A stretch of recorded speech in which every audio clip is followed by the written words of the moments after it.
అందరికీ Christmas celebration డిసెంబర్లో start అయింది, కానీ మాకు మాత్రం నవంబర్ నుంచే స్టార్ట్ అయిపోయింది. మ్యాటర్ అంటే చెప్తే లాస్ట్ వరకు వెయిట్ చేయి. నా బెస్ట్ ఫ్రెండ్ కూడా ఫోన్ చేసి చర్చి దగ్గర వర్క్స్ జరుగుతున్నాయి రారా అంటే అక్కడికి అయితే వెళ్ళిపోయాను. అక్కడికి వెళ్ళండి తెలిసిన విషయం ఏంటంటే దాదాపు 1 మంత్ ముందు నుంచే ప్రతిరోజు సాయంత్రం 6 నుంచి 12 దాకా చర్చి అందరూ కలిసి ఒక పెద్ద సెటప్ అయితే వేస్తున్నారు.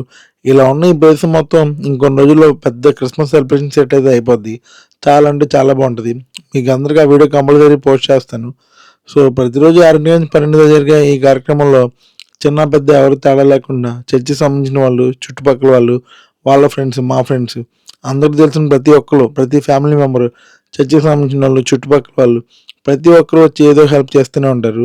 మనం ఈ రోజుల్లో ఒక 20-30 వేలు ఇచ్చి బయట ఒక పెద్ద సెలబ్రేషన్, పెద్ద సెటప్ వేయడం చాలా అంటే చాలా ఈజీ. కానీ మన చర్చి అందులో మన యూత్ అందరూ కలుపుకొని అందరం తలో చేయి వేసి ఇలాంటి ఒక పెద్ద సెటప్‌ని ఇంత మంచిగా, నీట్‌గా, బ్యూటిఫుల్‌గా డెకరేట్ చేయడం అనేది చాలా అంటే చాలా అందరికీ చాలా హ్యాపీనెస్ న్యూస్. సో, ఏదైనా ఒక పండుగ అందరూ సెలబ్రేట్ చేసుకుంటారు. కానీ క్రిస్మస్ అనేది ప్రపంచం మొత్తం సెలబ్రేట్ చేసుకుంటారు. సో, ఈ ప్రపంచం అంతా సెలబ్రేట్ చేసుకునే ఈ క్రిస్మస్ మా అందరికీ చాలా స్పెషల్. మాతో పాటు మీకు కూడా స్పెషల్. సో, మీ అందరికీ ముందుగా advance happy Christmas and merry Christmas. మీ చర్చ్‌లో కూడా ఆల్రెడీ చర్చ్ వర్క్ స్టార్ట్ అయిపోతే కింద కామెంట్ చేయండి. సో, మీరే చర్చ్‌కి వెళ్తున్నారో కూడా ఆ చర్చ్‌కి వెళ్ళి మీ సెలబ్రేషన్స్ అన్ని మంచిగా స్టార్ట్ చేసుకోండి. Thanks for the watching.